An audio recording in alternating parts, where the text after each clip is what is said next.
અલ્યા ભાઈઓ, પેલા જમાના મારું એવું હતું, તારું 2 જણ લડતા હોય ને તો ત્રીજો માણસ આવીને હંસોડાવે, અને અત્યારના જમાનામાં એવું હોય ને, તારું 2 જણ લડતા હોય ને તો ત્રીજો આવીને સીધો વિડીયો ચાલુ કરી દે.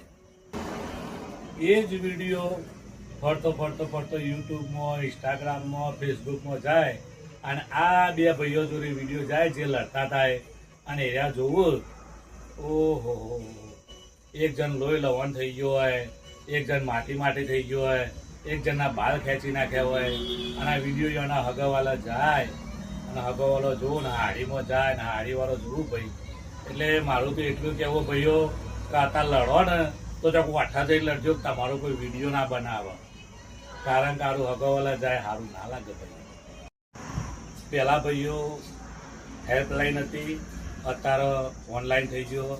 હેલ્પલાઇન એટલે કે બધા એકબીજાની મદદ કરતા, અને ઓનલાઈનમાં તમારો ઝઘડો ચોથી ચોય પોકી જાય એટલે સાચવજો. ઝઘડવાની કોઈ ના નહીં, પણ ઓઠા જઈને ઝઘડજો તો તમારો કોઈ વિડીયો વાયરલ ના કરો.